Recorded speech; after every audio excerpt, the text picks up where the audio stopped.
నువ్వు 100 జన్మలెత్తినా ఈ కృష్ణవేణి కాలి గోటిని కూడా తాకలేవు కాలముఖ రుద్ర. Challenge challenge. నా పేరు వంశీ కదా? అవును వంశీ గారు. వదలండి.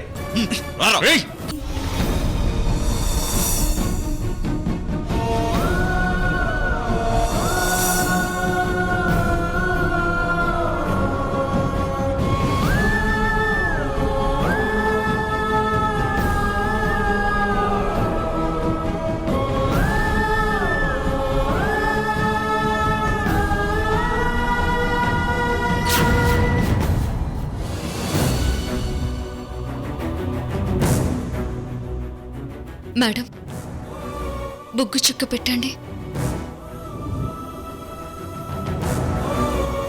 ఎందుకు దిన బొగ్గ చుక్క పెట్టించుకుంటున్నారు? ఆ దుర్మార్గుడికి అంతా సవ్యంగా జరుగుతున్నట్టే అనిపించాలి అరవింద్. వదినా, నిజంగా మీరు ఒట్టు వేయించుకొని ఉండకపోతే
నమస్తే సృజన గారు.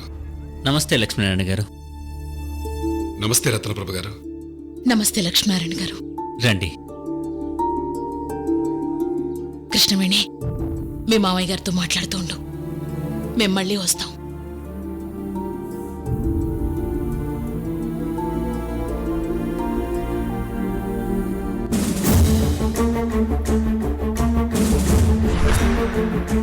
మామయ్య, ఏమైందమ్మా? వంశీబాబు గురించి ఏమైనా తెలిసిందా?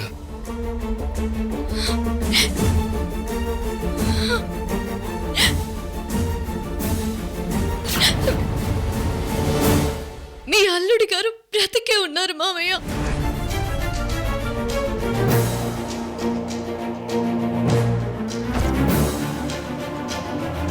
కానీ కానీ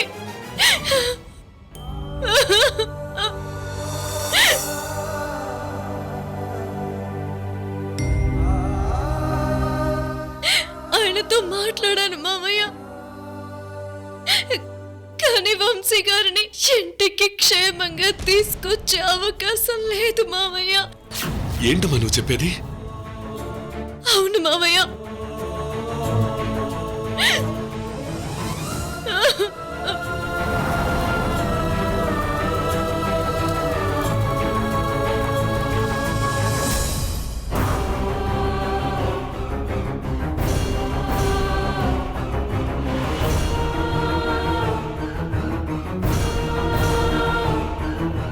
అవును మామయ్య, ఆ కాలముఖ రుద్రుడు నన్ను పెళ్లి చేసుకోవడం కోసం ఈ నాటకం ఆడాడు. ఆ తర్వాత నేను అరవింద్ వంశీ గారి కోసం వెతకడం మొదలు పెట్టాం. చివరికి వంశీ గారిని కనుక్కున్నాం మామయ్య. ఇంతకు ముందు మా పెళ్లి రోజు ఆ కాలముఖ రుద్రుడు మమ్మల్ని చంపాలనుకున్నప్పుడు అతడు డాక్టర్ మనోజ్ గారి రూపంలో ఉన్నాడు.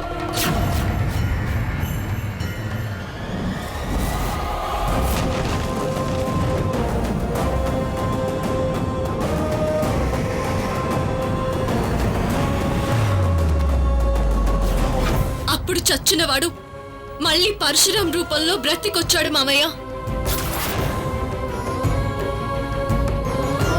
వాడు మనిషి కాదమ్మా, మనుషుల రూపంలో తిరుగుతున్న రాక్షసులమ్మా. నిజమే మామయ్య. ఇప్పుడు వంశీ గారిని వాడు కిడ్నాప్ చేసి తన దగ్గర పెట్టుకున్నాడు.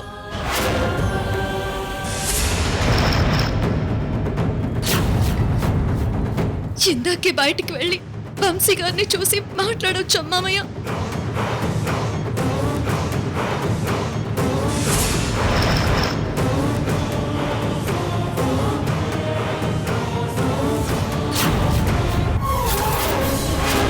అవును బాబాయ్, వంశీ గారు బ్రతికే ఉన్నారు. ఈ విషయం ముందే నాకు అరవింద్ చెప్పాడు. ఈ పెళ్ళి ఆగిపోతుందేమోనని నాకు చాలా భయంగా ఉంది మయూరి. ఈ రహస్యం ఇంతసేపు కడుపులో దాచుకున్నాను. ఇక నా వల్ల కక్కేశాను. ఇప్పుడు కాస్త ప్రశాంతంగా ఉంది. అమ్మయ్యా.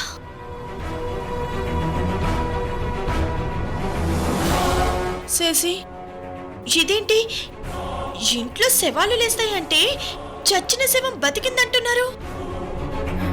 అదే కదా మయూరి, నా బాధ కూడా. ఆ కేడిగడికి కూడా ఈ సీక్రెట్ తెలుసా? మనకే తెలిసింది. నేపాల మాంత్రికుడు, వాడికి తెలియకుండా ఉంటుందా? అరవింద్ గాడు బతికే ఉన్నాడు, వంశీ గాడు బతికే ఉన్నాడు. అందరూ బతుకుతూ పోతే ఇక చచ్చేదెవరు? మనిద్దరమా? చిచి, మనం ఎందుకు చేస్తాం? ఆ కేడి ఎవరిని వదిలిపెట్టాడు శశి. ఇంతసేపు ఆస్తి వస్తుందని హుషారుగా డాన్స్ చేసాం. ఇప్పుడు ఆ ఫైరే లేదు మయూరి. నాకు కూడా అలాగే ఉంది శశి.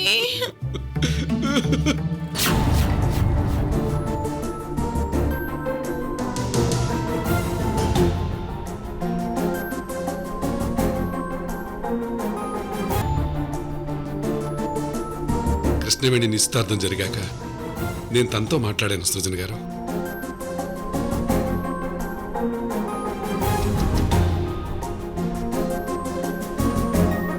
పరిస్థితులు ఏవైనా కుటుంబంలో ఒకదాని తర్వాత ఒక కష్టం వచ్చి పడుతుంటే నిబ్బరంగా ఉండటం చాలా కష్టం రత్నప్రభు గారు.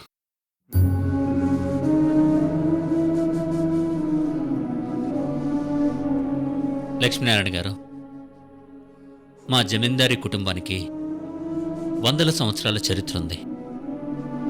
ఆనాటి శత్రువులు వంశపారంపర్యంగా శత్రుత్వాన్ని చూపిస్తూనే ఉన్నారు. అందుకే మాకు ఈ కష్టం.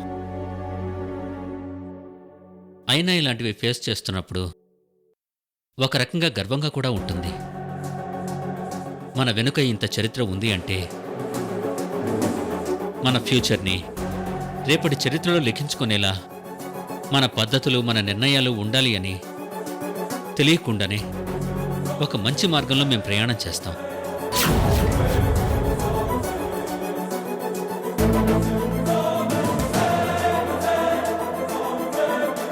ఏదో ఒకరోజు మా గత చరిత్ర శత్రువుల్ని ఆనవాళ్లు లేకుండా చేస్తాం.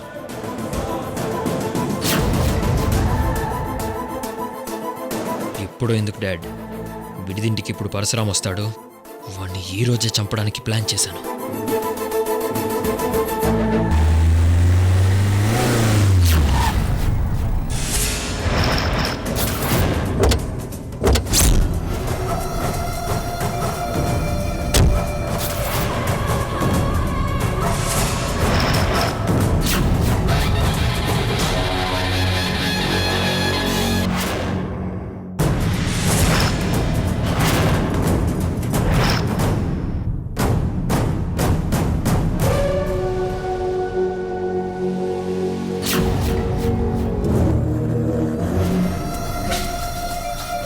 వెల్కమ్ టు కాబోయే అత్తారిల్లు అల్లుడు గారు.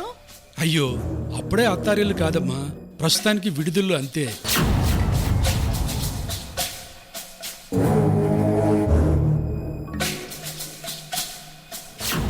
పదండి.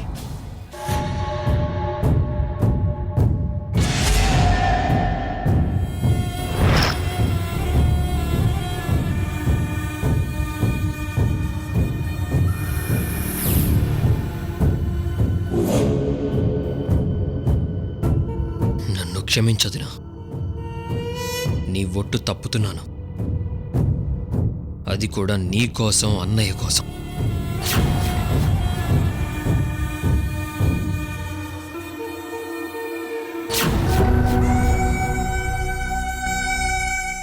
గ్రాండ్గా చేసుంటే మేళాలు తాళాలు అదో రేంజ్లో ఉండేది అల్లుడు. కానీ సింపుల్ అన్నారు కదా, అందుకే మేళాలు తాళాలు లేవన్నమాట. మీ తాళం ఉందిగా, అది చాలు. పదండి. నాటి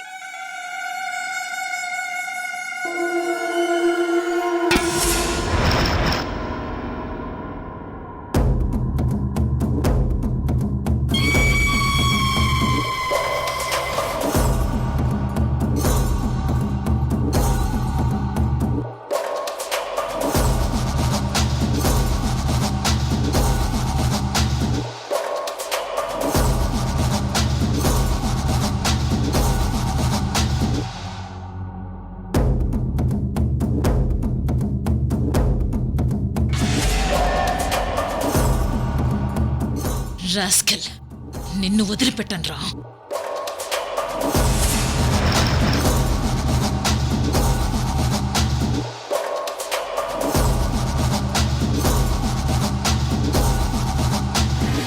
ఏంటి అందరూ మౌనవ్రతం చేస్తున్నట్టున్నారు? మిగతా కార్యక్రమాలు చూసుకుని మేం బయలుదేరతాం రత్నప్రభ గారు. అవును, చిన్నమ్మదేవి చెట్టు దగ్గరికి వెళ్ళాలి కదా. అక్కడ పెళ్లి మండపం ఏర్పాట్లన్నీ చేశారా రత్నప్రభ గారు? అన్నీ చేశాం. చిన్న చిన్న కార్యక్రమాలు చూసుకుని బయలుదేరడమే.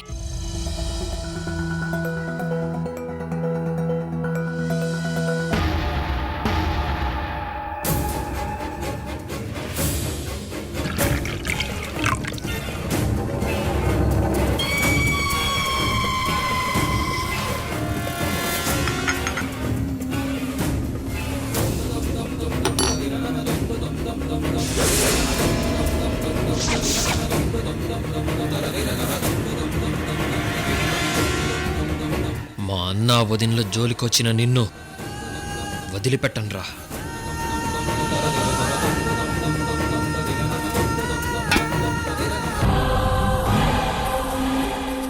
రత్నప్రభ గారు, మీరు టెన్షన్లో ఉన్నారు కదా?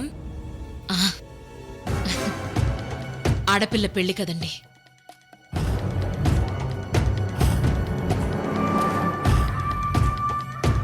అలాంటిదేమీ లేదు. మీ కోడలు మా ఇంటికి కూతురుగా వస్తోందనుకోండి, అంతే.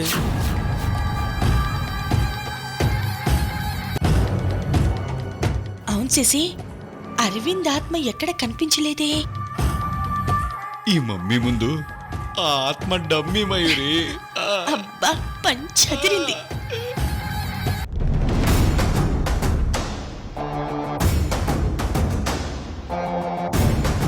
అందరికీ నమస్కారం. మా పెళ్లి కొడుకు డియర్కి శుభాభివందనాలు.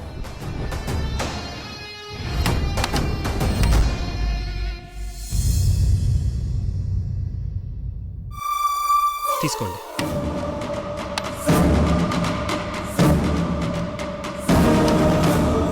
మీకోసం special drink brother. Thank you.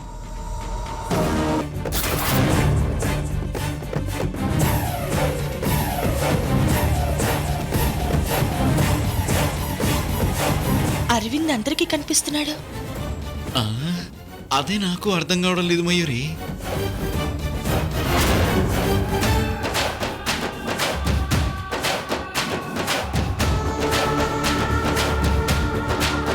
నిజానికి అరవింద్ ఒప్పుకోకపోతే ఈ పెళ్లి జరిగేది కాదు. వదినంటే ఎంత ప్రాణమో. అరవింద్ లాంటి వ్యక్తిత్వం ఉన్న అబ్బాయిలు ప్రతి ఇంట్లో ఉండాలి రత్నప్రభ గారు.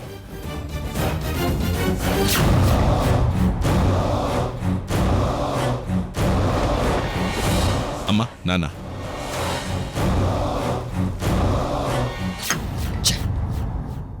ఈ అంకుల్ మన కృష్ణవేణి మేనమామ గారు. నమస్కారం అండి. ఓ, నమస్కారం అండి. నమస్కారం అండి. అయ్యో, ఇందాక పరిచయం చేద్దాం అనుకున్నాం, హడావిడిలో మర్చిపోయాం. క్షమించండి. అయ్యో, చిన్నదానికే అంత మాట ఎందుకమ్మా? మిగతా కార్యక్రమాలు చూడాలి కదా. Excuse me.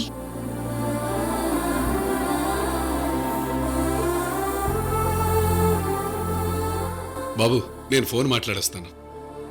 అంకుల్, పెళ్ళికైతే వస్తారుగా? తప్పకుండా వస్తాను బాబు.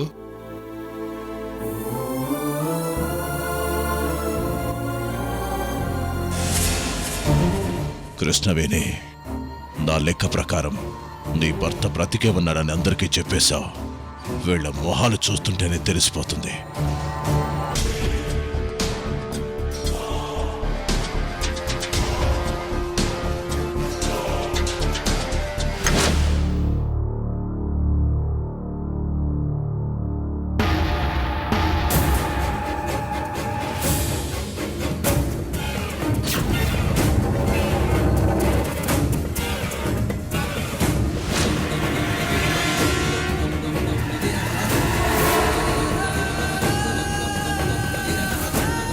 సిసి మనం బయటికెళ్ళి మాట్లాడుకుందాంరా.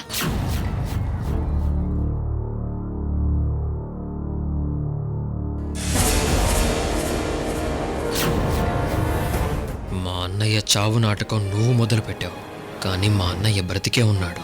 ఈ చావు నాటకం నీ చావుతో ఎండవుతుందిరా.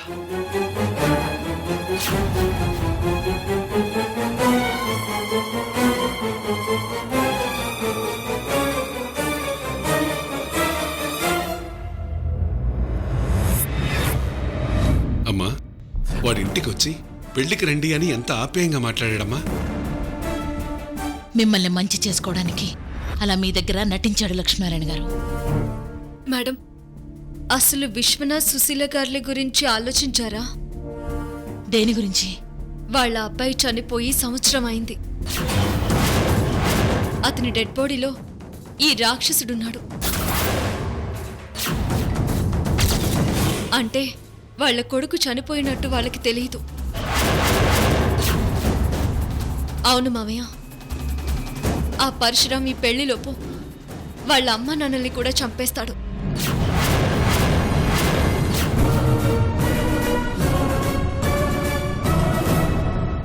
Sorry for the disturbance.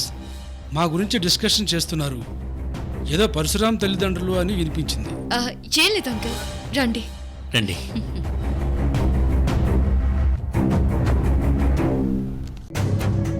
Krishnaveni, మీరు మాట్లాడుతూ ఉండండి. అలాగే మేడం.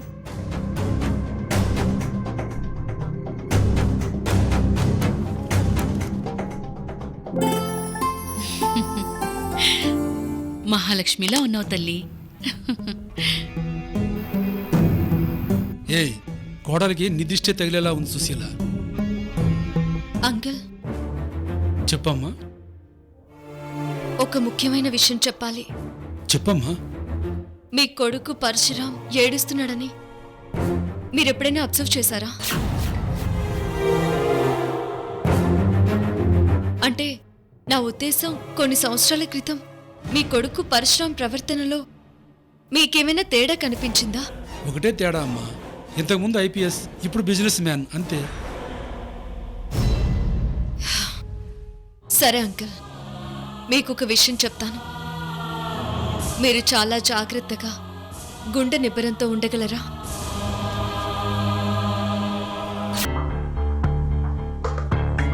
సరే చెప్పమ్మా. పెళ్లికి నో అనే ఒక్క విషయం తప్ప నువ్వేం చెప్పినా మేము భయపడం. పెళ్లి గురించి కాదు, మీ అబ్బాయి గురించి అంకుల్. ఏంటో చెప్పమ్మా. పెళ్లి చేసుకోబోయేది నువ్వు. ఏమైనా డౌట్స్ ఉంటే మేం క్లారిఫై చేస్తాం. అది అది ఇప్పుడు మీ దగ్గరున్న పరశురాం నిజానికి మీ కొడుకు కాదు. వాట్? అవును, మీ అబ్బాయి పరశురాం సంవత్సరం క్రితమే చనిపోయాడు. నేను చెప్పింది మీకు విచిత్రంగా అనిపించొచ్చు. కాలముఖ రుద్రుడనే రాక్షసుడు మీ అబ్బాయిని చంపేశాడు. మీ అబ్బాయి డెడ్ బాడీలో కాలముఖ రుద్రుడు దూరాడు. అంటే చనిపోయిన మీ అబ్బాయి దేహంలో ఉండే ఆత్మ కాలముఖ రుద్రుడనే రాక్షసుడిది.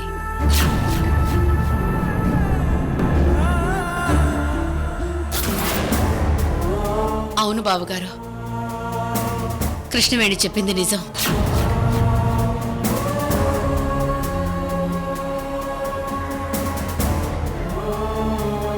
అమ్మా కృష్ణవేణి, నువ్వు చెప్పింది నమ్మలేకపోతున్నానమ్మా. నిజంగా మీ కొడుకు నా భర్తని బాబాయ్ అని నోరారా పిలిచేవాడు. అలాంటి పరశురాం నా భర్తని చంపేశాడు. అవును బావగారు, నా భర్తను చంపింది మీ కొడుకే. అంతేకాదు, నా కూతురు స్రవంతిని 4 రోజుల క్రితం కిడ్నాప్ చేసి ఎక్కడో పెట్టాడు. ఇంతవరకు నా కూతురు జాడ కూడా తెలీదు. కనీసం ఒక్కసారి కూడా ఫోన్లో మాట్లాడలేదు. అయ్యో, నా కొడుకు గురించి మీరు చెప్పేది నిజమా? మా దీక్షితులు గారు ఎంతో గొప్ప పండితులు. ఆయన కూడా మీ కొడుకు జాతకం చూసి ఎప్పుడో చనిపోయాడని చెప్పారు. అసలు వాడు నా కొడుకుని ఎందుకు చంపాడమ్మా? అవన్నీ చెప్పాలంటే సమయం సరిపోదు అంకుల్. కానీ మీరు ఈ నిజాలన్నీ తెలియనట్టుగా ఉండండి. ఒకవేళ మీకు తెలిసాయని అతనికి తెలిస్తే మిమ్మల్ని కూడా చంపేస్తాడు.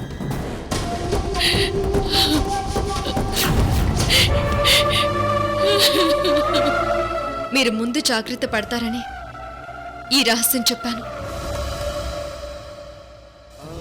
దయచేసి మీరు తెలియనట్టే ఉండండి.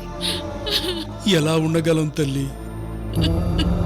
మీకింకా ప్రూఫ్స్ కావాలంటే వాడి ఫోన్ వాయిస్ నేను రికార్డ్ చేశాను. అది మీకు పంపిస్తాను, మీరు వినండి.